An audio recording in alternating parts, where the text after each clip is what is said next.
Shalom, selamat pagi semua. Bagaimana kabarnya hari ini? Ibu berharap semuanya dalam keadaan sehat ya. Hari ini kita akan memulai devosi kita, namun sebelumnya mari kita bersatu dalam doa. Mari kita berdoa. Tuhan Yesus yang baik, terima kasih kami ucapkan berkat-Mu hari ini Tuhan. Terima kasih buat satu hari lagi kesempatan Tuhan berikan kepada kami, sehingga kami Tuhan masih bisa dalam keadaan sehat hari ini, masih bisa berkumpul bersama saudara-saudara kami Tuhan. Terima kasih juga Tuhan untuk kesempatan pagi hari yang indah ini, kami masih bisa mengikuti devosi ya Tuhan. Tuhan, hari ini kami akan mengikuti devosi kami, kiranya Tuhan berkenan ya Tuhan, dan biarlah Tuhan kami bisa menyenangkan hati Tuhan. Di dalam nama Anakmu kami berdoa mengucap syukur, amin. Nah, hari ini devosi kita terambil dari Yohanes 12 ayat 15 sampai 19. Nah, di sini ibu akan bacakan, anak-anak di rumah bisa sambil mengikuti. Judulnya adalah Gembalakanlah domba-dombaku. Sesudah sarapan, Yesus berkata kepada Simon Petrus, "Simon anak Yohanes, apakah engkau mengasihi aku lebih daripada mereka ini?"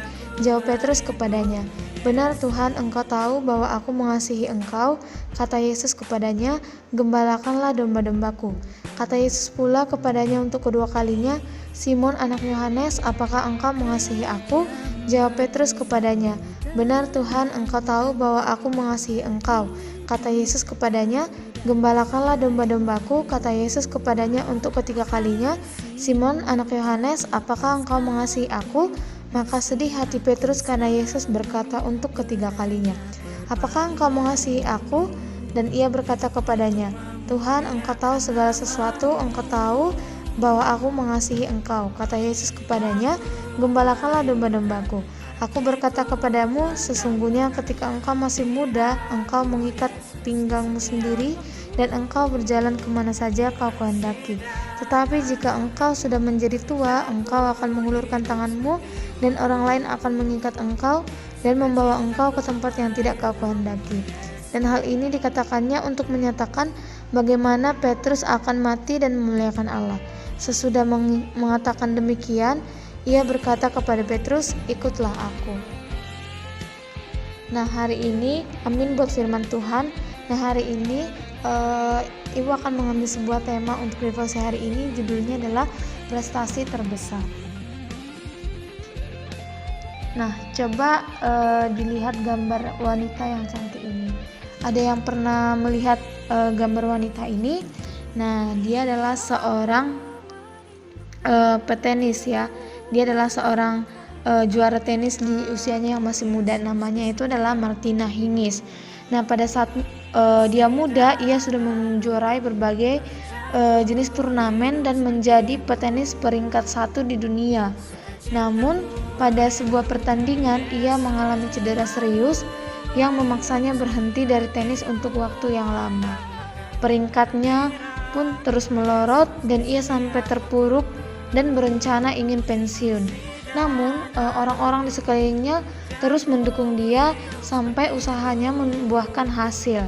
Ya, dia mengatakan bahwa inilah prestasi terbaikku, bukan saat aku menjadi nomor 1, tetapi saat aku bisa mengalahkan keterpurukanku. Nah, di sini anak-anak kira-kira menganggap kata prestasi itu sebagai apa sih? Ya, mungkin di antara kita menganggap bahwa prestasi itu adalah ketika kita menjadi juara 1 di kelas, menjadi juara 1 lomba, saat mengikuti lomba, atau saat kita mendapatkan nilai yang tinggi, atau saat kita mendapatkan penghargaan-penghargaan.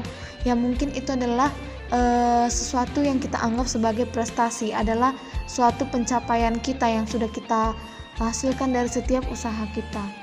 Nah, tapi di sini dari kita belajar dari Martina Hingis ini, bahwa dia mengatakan bahwa prestasi yang terbaik bagi dia itu adalah bukan saat dia menjadi nomor 1, tetapi saat dia bisa mengalahkan keterpurukannya. Ya, dia mau bangkit lagi dari keterpurukannya. Nah, sama seperti kita ya, mungkin kita juga sering menganggap prestasi itu adalah sesuatu yang sangat berharga ya. Yang penting kita menjadi nomor 1 ya, itu adalah prestasi yang kita miliki. Tapi kita bisa belajar dari Martina Hingis ini, yaitu bahwa prestasi itu bukan hanya masalah juara ya, masalah harus jadi nomor 1, tetapi ketika kita bisa bangkit dari keterpurukan kita, itu merupakan sebuah prestasi yang terbesar dan prestasi yang terbaik. Nah, sama dengan yang dialami oleh Petrus, ya ini adalah gambar Petrus kalau kita bisa melihat bagaimana Petrus ketika dia menyangkal Tuhan ya. Nah, pada saat itu dia mengkhianati Tuhan Yesus. Ya, Petrus ini adalah seorang murid Tuhan Yesus yang mengkhianatinya. Ya. Pada saat ia mengkhianati Tuhan, dia sangat merasa gagal dan dia bahkan memutuskan untuk meninggalkan statusnya sebagai murid dan kembali ke pekerjaannya lamanya, yaitu menjadi seorang nelayan. Ya, kita tidak tahu apa yang terpikirkan oleh Petrus pada masa itu. Namun perjumpaannya dengan Yesus ya membangkitkan semangatnya kembali untuk melayani Tuhan. Ya, dia tidak jadi untuk meninggalkan statusnya sebagai murid Kristus, tapi dia kembali untuk melayani Tuhan. Nah, tantangan yang diberikan Tuhan atau penugasan baru yang telah diberikan Tuhan Yesus kepadanya membuatnya menjadi bersemangat. Nah, pada sosok Petrus ini, prestasi terbesarnya adalah menghargai kesempatan kedua yang Tuhan berikan ya. Pada saat dia mengkhianati Tuhan tidak langsung meninggalkan dia ya. Tuhan masih memberikan kesempatan kedua kepada Petrus. Nah, pada saat itu dia bisa bangkit dari keterpurukan dan melayani Tuhan dengan cara yang hebat.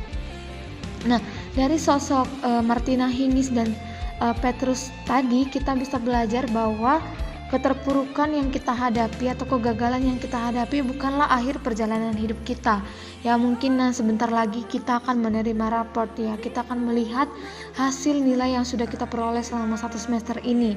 Ya, apakah hasil kita nanti akan memuaskan atau tidak? Nanti kita bisa melihatnya sama-sama. Tapi yang perlu kita mau belajar dari devosi hari ini adalah nanti kalau misalnya udah penerimaan raport terus kita kecewa dengan hasil yang kita peroleh, kita mungkin mendapatkan nilai yang di bawah KKM atau kita mendapat nilai C, ya kita kembali diingatkan supaya kita bisa bangkit. Kegagalan atau keterpurukan bukanlah akhir dari perjalanan hidup, namun melalui kegagalan atau keterpurukan justru kuasa Tuhan itu akan leluasa bekerja di dalam hati kita yang menggerakkan kita untuk memberikan kita kesempatan lagi untuk memperbaiki kesalahan yang lalu, dan semakin hari kita semakin bisa lebih baik lagi ya. Tuhan pasti memberikan kesempatan kedua dan kesempatan lain untuk kita bisa bangkit lagi ya. Kita perlu mengandalkan dorongan semangat dari Tuhan, dan itulah pencapaian terbaik kita, bukan terus terpuruk dan mengasihani diri ya. Mungkin nanti pada saat penerimaan raport mungkin kita kecewa dengan hasil nilai kita, ya kita jangan patah semangat, kita tetap semangat karena Tuhan masih memberikan kita kesempatan untuk memperbaiki ke depannya. Ya, kita perlu tetap semangat, minta pertolongan kepada Tuhan, karena ketika kita gagal itu bukanlah akhir dari segalanya, tapi itu merupakan awal untuk kita bisa bangkit lagi dan memberikan yang terbaik kepada Tuhan, dan bukan malah merasa terpuruk setiap hari dan selalu mengasihani diri sendiri. Nah, hari ini devosinya hanya sampai di sini yang bisa Ibu sharing. Nah, mungkin Ibu akan mengakhiri dengan sebuah quotes yang mengatakan bahwa prestasi terbesar dalam hidup adalah dapat bangkit dari keterpurukan akibat kegagalan. Ya, mari kita sama-sama bangkit, sama-sama berjuang, sama-sama semangat untuk bangkit dari keterpurukan atau kegagalan yang sudah kita hadapi. Ya, hari ini sampai di sini devosinya. Untuk menutupnya, mari kita bersatu dalam doa. Mari berdoa. Tuhan Yesus yang baik, terima kasih Tuhan buat kesempatan pagi hari yang indah ini. Kami selalu diingatkan ya Tuhan bahwa kegagalan atau keterpurukan yang kami hadapi hari ini bukanlah akhir dari segalanya, tetapi itu merupakan awal dari kami supaya bisa bangkit, semangat untuk memperbaiki diri kami lagi semakin baik lagi ke depannya. Tuhan, ajar kami untuk selalu berpegang teguh hanya kepada Tuhan, berpengharapan hanya kepada Tuhan, karena hanya Tuhanlah sumber pengharapan kami. Tuhan, aktivitas kami selanjutnya kami serahkan hanya dalam tangan-Mu. Di dalam nama anak-Mu, Tuhan Yesus Kristus, kami berdoa dan mengucap syukur. Terima kasih Tuhan, terima kasih Yesus, terima kasih Roh Kudus. Amin.